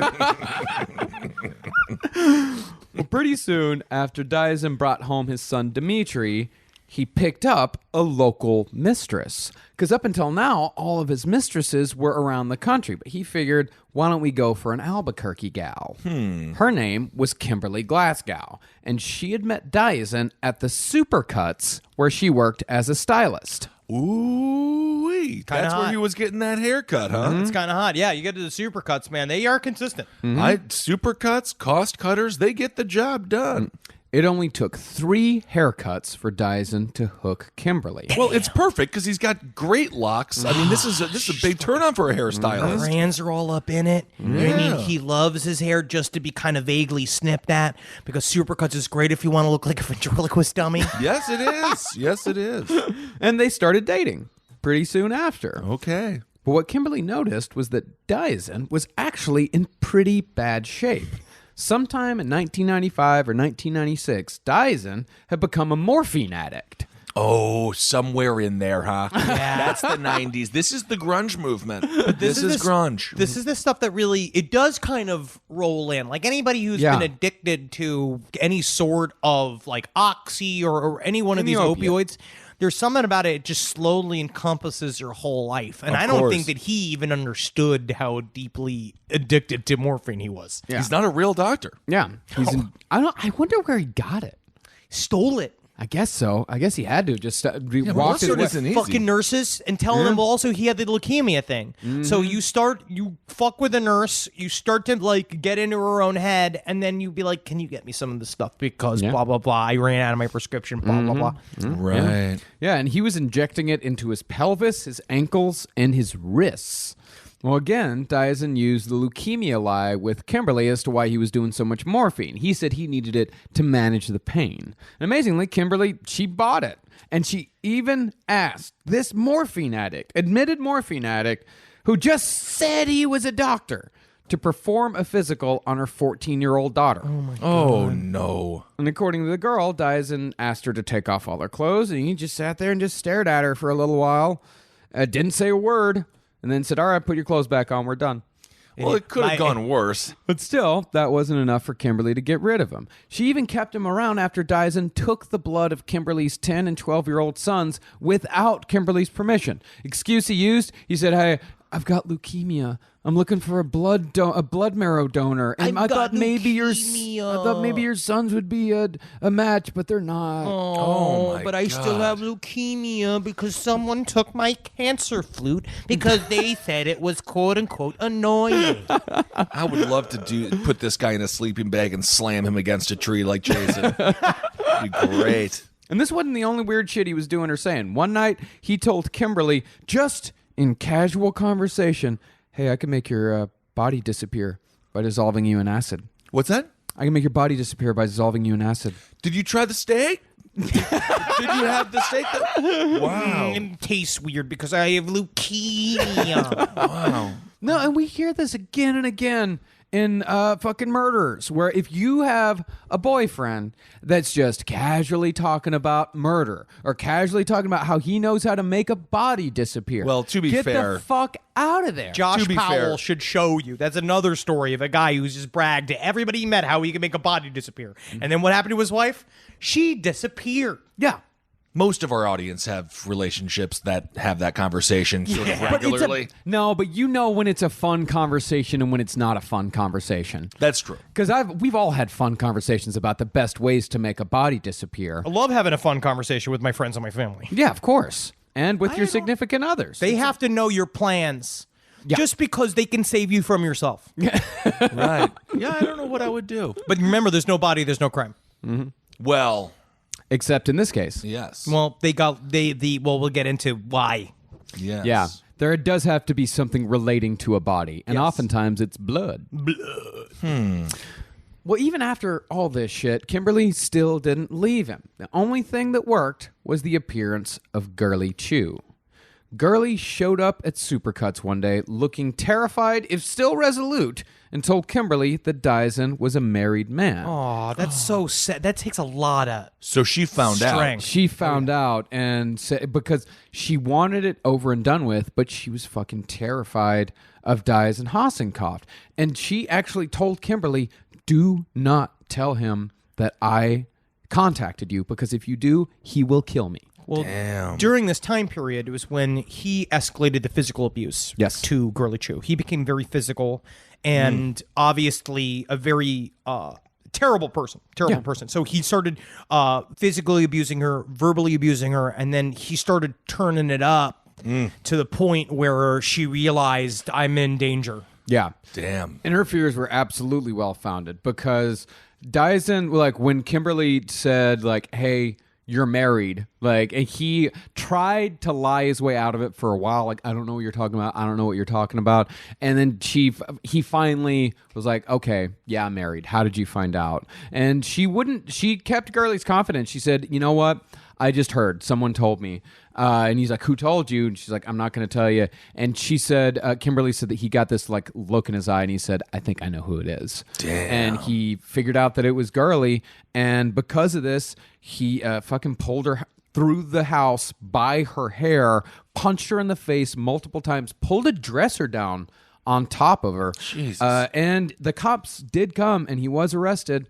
All the charges got dropped. Why? And she didn't leave. I mean, It's very difficult. It's very difficult. It's very, very difficult to leave. She dropped the charges? Yeah. But Yeah. can't the cops still just be like, nah, No. we're going to No. go. No. We're going to go with it. No, because she was the victim, so she can choose to drop the charges, and she did. Physical abuse cases are highly, highly complex because you love this person. You love this person. You're trying to have a family with this person. You maybe because she came from a very religious background, and her family was because he played it up to her family as well. He wrote them a 3-page letter describing Like an his whole apology? life. So, saying that I'm sorry that I didn't ask your permission to marry her. Number one, because I know that that's old school, and two, here's this whole thing. I promised to take care of your daughter. You brought them all in, so the family's kind of rooting for you. It's just fucked because you're stuck. Yeah. Right. Well, soon after that, Diazon found yet another woman to con. She was a 50-year-old woman from Aztec, New Mexico, named Julie McGuire, and she'd met Hossencofft through an internet dating service. And as it was with each successive con, Diazon upped the ante with his backstory, either because he was bored of the old ones or because he wanted to see just how far he could take it. Is he going on like psychopathmeet.com? How is he finding all of these people? I mean, how does any con man find anyone? Like you go out, you look on internet Throw dating out the lures, sites. I guess. Yeah, you just start talking to people. You go to places where you think that the type of person that you would want to con might go. You So strike just up a like conversation. D&D at every bar is just like, it's a numbers game. But he's not saying it like you just have to go on a lot of dates and maybe you'll find the one. He's like, But also, you're told at the beginning of being single, like let's say he's going after a lot of older women. You've maybe your partner has died, or you were married for a long time, and it's over. Something like this. You've been alone for a while, or you're told for love. You're looking for love. Everybody is telling you the same thing. You got to open your heart. You got to try new things. You got to trust. You've set up an internet dating service account, especially at this time, on sheer hope, a rainbow of hope of the love that you'll find. And what it takes is somebody who's willing to break this quote-unquote social contract. Like this idea of being like, you came in here because we're all supposed to be on the same page. I have an ulterior motive and I can manipulate you because we're all shooting for different things, but you don't know it, but I do. Well, Diazon told McGuire that he had a bachelor's degree in biochemistry from Tokyo University, a master's in organometallic chemistry from Stanford, a master's in genetic engineering from San Francisco University, and a PhD from Cornell. oh my. Concerning his heritage, he told her that his father was German and his mother was Japanese, but he was from Switzerland. And when he spoke, he used a faint Japanese accent. Yes, it's Diazon. I mean, it literally sounds like a bad pro wrestling character. Yeah. When they're just like, your name is the Brain. I am the international student. Yes, exactly. But at the center of his story was a private laboratory that built chromosomes. Yes, we have piles of chromosomes. I don't even know what to do with them. I go out to try to go to the bathroom, and I'm just tripping over piles and piles of chromosomes. Really? I am chromosome rich, baby. Well, Hossencofft claimed that his company had discovered how to manipulate human cells to stop the aging process. On this cell, we put a little hat. And you'll notice this cell, a little mustache. What we do is we send a inspirational tape into your cells and tell them, you're only as young as you feel. Well, he actually said that he'd already used the technique on quite a few famous actresses. Oh, really? Can't Who? tell you who. You can't say Some incredibly permanently young actresses like Shirley MacLaine and Judy Garland. She's doing very well. Yeah, but they're both pretty old, so why would they... Shirley MacLaine is 2,000 years old. Oh, she looks so great. now she looks good, right? She looks great, yeah. You should see Judy Garland inside that grave. Her skeleton is so white. Oh, she looks great. So nice. She looks great. Well, Diazon took it even further when he brought his son Dmitri up to Aztec for a visit. He said that Dmitri was one of 12 boys engineered by the NSA, and Hossencofft was in charge of one of the 12 because he had, quote, level 22 security clearance. Now that is a pretty high level. Yes, it is higher than 21. It is. It's not as high as 23, but I failed the health challenge because I couldn't do the jumping jacks for 45 minutes. Oh, well, that doesn't seem fair. I had tiny legs, weak knees. Oh. Don't use the serum on my bottom half. That's the whole thing. The thing is that the kid kept saying one word over and over again. Girly, girly, girly.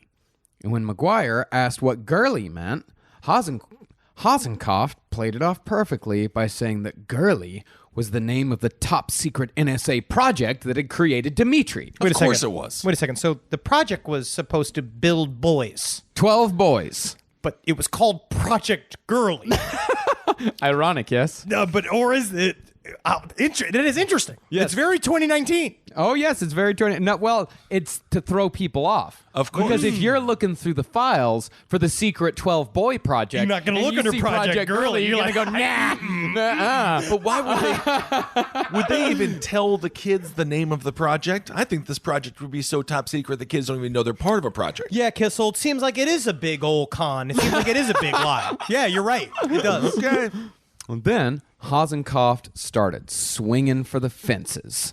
One night, while he and McGuire were on their way to the casino, he started weaving a tale of alien invasion and secret wars fought in plain sight. Is this any different than literally when Natalie and I went to Vegas last year? I'm going to say no. No. He said that there was a secret base on the dark side of the moon built and operated by evil aliens. Oh. And they were the ones who'd blown up the Challenger space shuttle. Because the real purpose of the Challenger was to participate in a joint operation with the good aliens who were trying to save humanity. We are deep into the secret space program lore. There. This is more, I think this is more Hollow Moon lore. Well, what have we seen? They all kind of blend. Yep. I think we can just umbrella it with it's bullshit. No. Bullshit. Alternative history. Ah. Well, Hossencofft said the reason why he knew all this was because he was half alien. He's half alien. Half alien. I thought he was Japanese and German. No, yes, born yes, in Switzerland. yes, but now you're yes. also half alien. Yes. So Wait, yes, listen. So I how know does it's it- a lot for you to take. Well, it's just a lot. Listen, I know we're trying to go to Buffalo. We're trying to have a good time in the casino in Buffalo. I just want want to play ruin the weekend. roulette. Yeah. But I feel so comfortable with you. I'm going to reveal something about myself. Could you get less comfortable with me? Number one, I'm a Sagittarius, so I'm sorry.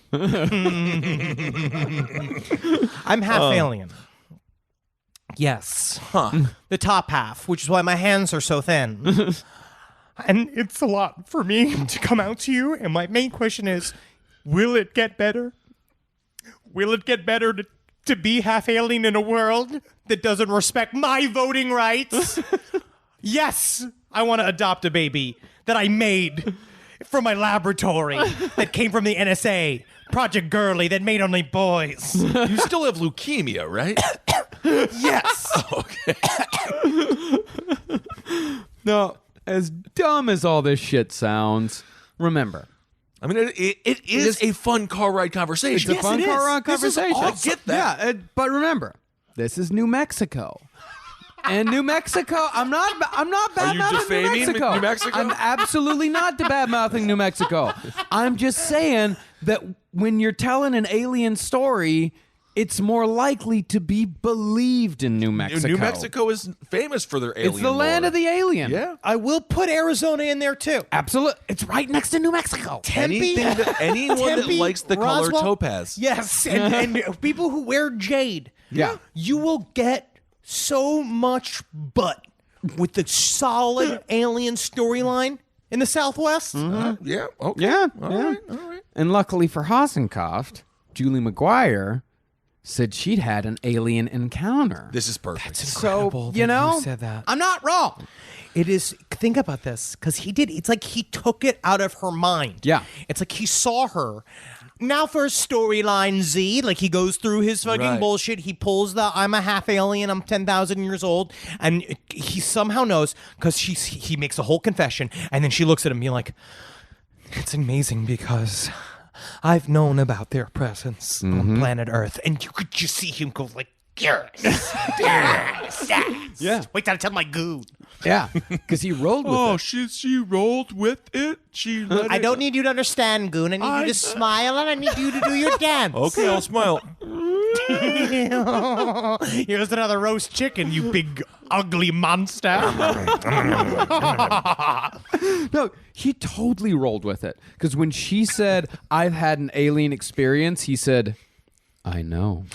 Oh my God! I want to punch him in the mouth until it shatters. And the reason why he said he knew is because he said that she had an alien implant on the bridge of her nose. But thankfully, it was put there by the good aliens. And that implant made McGuire one of the chosen few who would be allowed to leave Earth before the evil aliens attacked. And she would therefore be taken to Colorado Springs when the time was right. And then when she gets to Colorado Springs, she gets put on Starship. And then she goes and she meets her alien assigned mate. And then they go fuck in space forever. So do you think this alien implant's going to help us win at roulette? When do we get to Vegas? How long is this ride? Oh, no, this is not Vegas. This is the Navajo Casino in Farmington, New Mexico. The nice one. Yeah. You get your cigarettes for $15 a carton, and you also could really experience the true history of the United States of America by seeing what we've done to the Native Americans on the reservations. Yeah, you don't want to go to Farmington. You don't want to go to Aztec. You don't want to go to these places. I would love to go. I'll go to Aztec. They are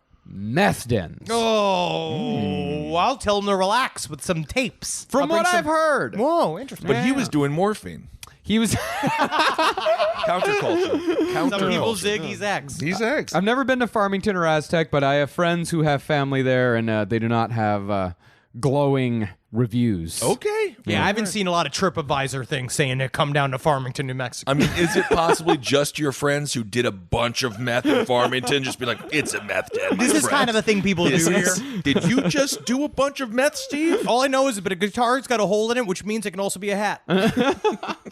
Well, McGuire and Hossencofft were in fact sleeping together by this time, but McGuire said Hossencofft made love, quote, like a boy.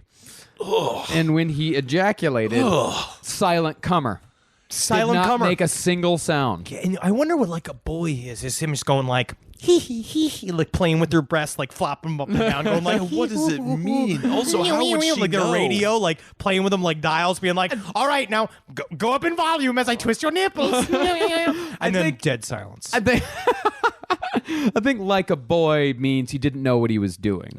He was fumbling around quite a bit. Fumbling around. Not Also- knowing what to do with the hands or anything. Okay. It's kind of fun to be the size of a boy if you're going in there, because then it's kind of like she's just this whole canvas of woman for you to explore.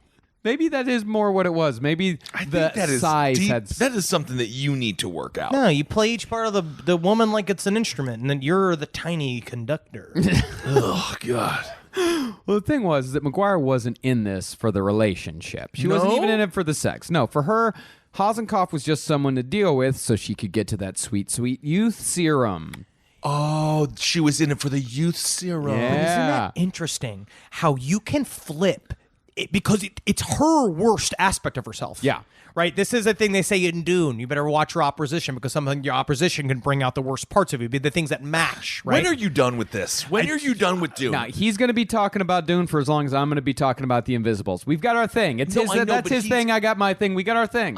You I talk know. about wrestling. That's your thing. That's No, your I thing. know And that. beer. I don't talk about beer. I drink beer and I talk about sports. But what I'm saying is you're not currently reading the Invisibles, so it's not on the forefront of your frontal lobe. Mm-hmm. When are you done with the book series? I don't know. I'm in book 3 right now. Children of Dune might be the most important piece of literature ever written about religion and the nature of fate and society.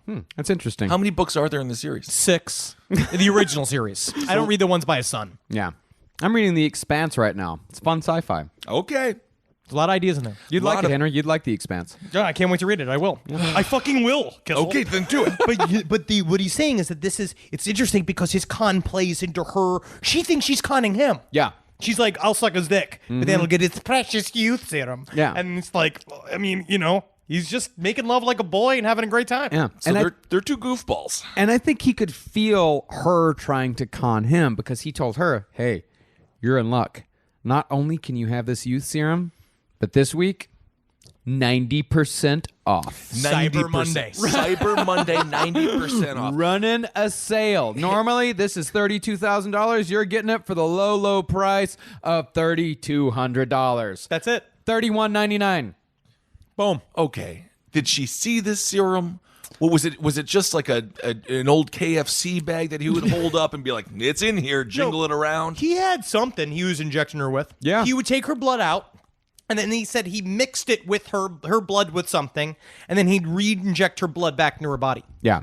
Damn. Yeah. The only catch was that these injections would have to take place over a series of 6 years. Gross. So he's like, I mean, he is grabbing onto this woman. He sees that there is a steady cash stream. He likes hanging out with her. She's down for all the alien shit. So he puts the hooks in. He's like, this is a long-term con. All right. And honestly, $3,200 a month that you shoot one of those in every 6 years. You slowly build it in. You hit it up once a month. I mean, Yeah. you're making good cash. And I guess what is a relationship other than a long-term con? That is a broken man's thought, but I do understand. But presumably the $3,200 wasn't enough, because in January of 1999, Hossencofft called McGuire in a manufactured panic. He said, "Oh no, the government has found out that I've given you the discounted youth serum, and also the discount was a discount on a discount, because the real cost of the serum is $1.8 million, and if I don't give the government $1.8 million, the NSA is going to kill me." It's a big get. That is, yeah. He's in a lot of trouble. It's a lot of fake trouble. Yeah, I don't think you can just discount a government. No, this is okay. I would like to see him practicing, though. Like, It's a discount on a discount. It's a discount on a Okay, no, it sounds like you have leukemia. Okay. There's a discount on a discount. You should have... that's too... how do I change my voice? How do I change my voice to something that people would trust more? I don't know, Mr. D. I feel like it was pretty trustworthy. Goon, every single day we have these meetings, and I know that even though you do eat your fair share of pancakes here at the Pancake pancakes. House, it's Yes. international, I do appreciate how much you support me. Thank you. Okay, here's another roast chicken, you big meat monster. Well, this was a ridiculous amount of money to ask for, especially considering how McGuire's job, she owned a motel in Aztec, New Mexico. Oh, well. Yeah, you're not going to get $1.8 million out of this one. No, you're not. And since the story seemed a little fishy to McGuire, she asked a friend who actually worked in the NSA about the veracity of Hossencofft's story. And the friend in the NSA said, "I got no fucking clue what you're talking about with this level 22 security clearance bullshit. No one has level 20. Level 22 security clearance doesn't exist." Can I see a picture of this guy? Like, if I was at NSA, I'd be like, let me see a picture of this guy. I'd be like, this guy? This is what we're doing here? Listen, I'm the NSA. I could literally control his whole life if I wanted to. But you know what? I'm going to let this go because I think it's fun. Yeah. But even though she debunked the NSA story, she still believed that he had the youth serum and that he was possibly half alien. I mean, if it's possible. Yeah. And he even added to the intrigue by saying the NSA was trying to kill Dimitri because the 12 children of Project Girly were becoming too advanced. And this group of 12 toddlers was poised to take over the world like it was some fucking Baby Geniuses reboot. That's a great idea. That dark reboot of Baby Geniuses. That's fucking incredible. But also, this sounds like a sentence I've heard 5 times in Park Slope. You know, actually, our toddler is poised to take over the world like it's a kind of a dark reboot of the Baby Genius thing. It's because it was a part of the Project Girly segment, and they're just gotten way too advanced. So, yeah, Madison is very advanced. I agree with that. And all these stories were usually told over the phone at 3 a.m. after Hossencofft had downed a bottle of liquor. Because Hoss was up to about a fifth of liquor a day by this point. Yeah, dude. So he is just hammered. A car does not run on dreams, my friend. No, it You know does what not. I You mean? need A that house ain't fuel. paid for with wishes, dude. You gotta get some juice in there. No, by this time, McGuire had seen through the whole scam, but the thing was, she was still concerned for Dimitri, the kid. Right. Because she'd gone to Hossencofft's house, and when she went over to the house, she found that the bathroom containers were just covered in blood. There's blood-soaked gauze all over the counters, and there's just needles sitting around the house filled with what else but more blood. It's like Richard Chase if Richard Chase got an AA from fucking community college. Right. Well, as far as Hossencofft's physical well-being went, he's covered in track marks. He had a hole the size of a quarter at the bend of his right arm. And Dimitri, covered in bruises, and his rectum was all swollen up, and he had a big red rash on his penis. Because Hossencofft's just not taking care of the kid. He's pretty much just the kid was 3 and was still wearing diapers. Oh, my goodness. He was totally malnourished, not washed, just a kid kind of living in a house. And he kind of put food out for him like it was a dog. Yeah, and he couldn't really, he could talk, but all he would do is repeat anything you said to him. Like, if you asked him a question, the kid just repeated it. They said it was like he was programmed. And when McGuire gave Dimitri a much-needed bath, she found fucking track marks between his toes because Diazin had been drawing blood from his own fucking son, a toddler. They got to get that kid a different home. This is interesting, right? Where he did run public scams where he used people's blood, and he will find out why he held on to people's blood specifically in the next episode. But he kept the scam bled into his own personal life. I don't know why he took the son, because I think that kind of was that for the youth serum. Well, I think that was what I was talking about earlier with his own brilliance, because I think he believed part of his scam up to a point, because you have to believe in it up to a point where he's like, because it's like the fake it till you make it thing, or it's like, yeah, I am drawing all this blood, and one of these days I'm going to figure all this stuff out for real. You can, but until then, this will be good enough. You can fake it till you make it in many different areas, but not when it comes to being a doctor. Not when it comes to medicine. No. Or flying a plane. I'm going to put that out there. Sure. Yeah, that's good. As to why Girly wasn't doing anything about it, or why she wasn't concerned that this woman was giving her son a bath, by the time McGuire came around, Girly was long gone. See, Girly had started getting phone calls from women who had been conned by her husband. The first phone call came from a woman who worked for the Russian embassy in Washington, D.C. That's how far away he was scamming women. Damn. She said Diazin had scammed her and had stolen both her and her daughter's passport for some fucking reason. Don't know why. Puppeteer-like control. It's about having a hook in your life that you have to come through me. If you want your passports back, even though you don't want to talk to me ever again, you have to come through me. Yeah. So after getting this call, Girly Chew decided to finally see what the fuck was in the forbidden room. And that wasn't really a problem by this point, because Diazin was so fucked up half the time that he forgot to lock the door. And what Girly found inside confirmed everything she'd suspected. Besides just emails to other women claiming all sorts of outlandish shit, she also found a restraining order that outlined Diazin's career as a scammer. The order cited, among other things, Diazin's 4 social security numbers, his long history of impersonating a researcher, and his predilection for drawing blood for God knows what.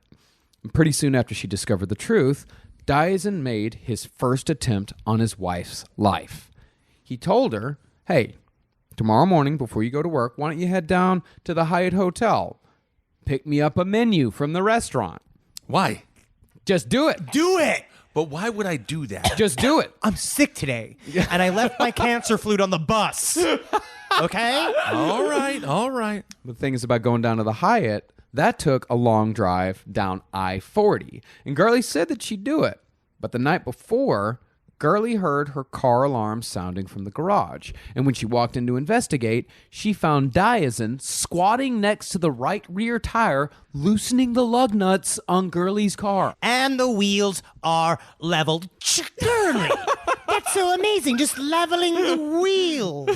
But this is like straight up out of like a 1980s slapstick comedy. This is like Who Framed Harry Crumb when they cut the brake lines.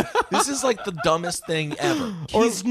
He's both he's cunning, but he's not smart. Right? Yeah. But he figured the best that this would be a great way to get rid of Girly. Because if she's going down the road and she happens to have a horrible car accident, then this lie that he's been telling for a decade now suddenly comes true. Wow, weird. Yeah. That is kind of true. That it's right. That he finally can act and emotionally say, my wife died in a car accident. Mm-hmm. Now, naturally, when Girly caught him trying to kill her, conflict ensued, and Girly escaped to a neighbor's house. She actually dove under the garage door like she was fucking Indiana Jones to get away from it. We started slamming her head against the door, and then she kind of got away, and she was just in a shirt and underwear and ran to her neighbors, just being like, save me, please. Jeez. She left him that night, and by February of 1999, Girly Chew had a restraining order, which Diazin violated no less than 3 times to tell her, you're going to be dead soon, and no one's going to find your body. Jesus. And it was about 4 or 5 months into these threats that Diazin met a woman at a David Icke Reptilian Awareness Symposium, hosted by David Icke, by the way. He was there. God, I would love to. Yeah. You do not want to be there, Henry. The amount of weird personalities, I think you would really... No, I'd go as my alternate... I'll go as my alternate personality, Armando Chavez. And this woman might have made the threats that Diazin was making against Girly a reality. Her name was Linda Henning, and we'll get to her story and how she fits into the murder of Girly Chew on part 2. Yikes. Oh my goodness. The murder of Girly Chew part 2 coming next week. That is crazy. This guy is a total lunatic. He might be one of the weirdest scam artists we've ever covered. You know, there's some that are some that were better. There were some that were more successful. Especially people that are like, deep inside of our government right now, that scam their way to the very top of our legislative abilities. But I also believe that Diazin was he's special. Yeah, I mean, special. Also, people just scam their way into legislative positions through gerrymandering. Yes. But That's been going on for decades. This is like, but it's not like a cult leader, because at least L. Ron Hubbard, like, he did have an institution. No, Diazin understood you keep it local.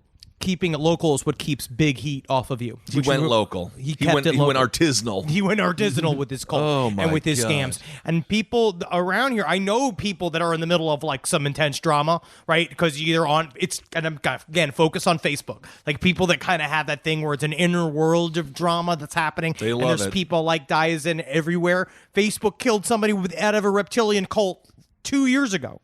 So we covered it on Side Stories. We'll talk about it a little bit more next week. Yeah. But it happens. Be aware of the cult leader that is in your life. The little tiny fucking AAA cult leader. Beware this person. Beware of the boutique cult leader. Yep. Because they slide in there. Because you don't really, because for a second you just think they're like fun. Yep. And then as soon as you get a crock pot from a boutique place that sells dinnerware, next thing you know, you go to return it, they're closed. Yeah. They've closed. This is up a personal shop. story. Yeah, that was a personal story. That was a personal story. All right, everyone. Thank you all so much for listening. And we are excited to see you. We will see you in Detroit and Columbus. We cannot wait. Finally, last podcast has gone to Detroit. Motor City, baby! Motor City. Really and of course, excited. And of course, with Columbus, we're excited to be inside of you as well. So thank you all so much for supporting us. Page 7 and Wizard and the Bruiser live in Los Angeles, December 11th at the Regent Theater. Check it out. And they have dates going on in the second week of January all through the Midwest. Yes, indeed. So support Wizard and the Bruiser and Page 7. Go see Jackie Zabrowski. Be the Zabrowski that you want to see on stage. Whoa! That's right, Henry. That's right. Natalie Jean will also be there. Holden McNeely, Jake Young. You'll love the whole crew. So, yes, go out there and support WizBrew and Page 7 and support all the shows on Last Podcast Network. And I guess that's about it. Yep. That's all. There it is. All right, everyone. Never forget. Hail yourselves. Hail Satan. Hail Goon. Magustalations, everyone. Hail me. I just keep my scams to myself. But that's you're taking your own money? I'm inspiring myself and taking my own money. Yes, of course. Yeah, you should say I blacked out and I bought a bunch of shit. That's how you do it. Yep. Because then it's like you got a gift when you wake up that Like, you didn't what have I remember done? ordering. More UFO books? This show is made possible by listeners like you. Thanks to our ad sponsors, you can support our shows by supporting them. For more shows like the one you just listened to, go to lastpodcastnetwork.com.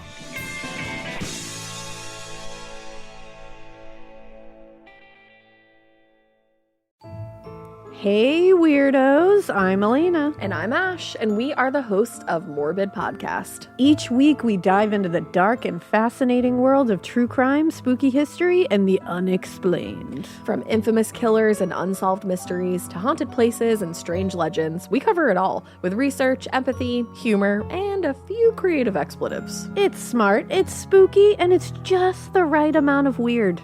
2 new episodes drop every week, and there's even a bonus once a month. Find us wherever you listen to podcasts. Yay! Woo!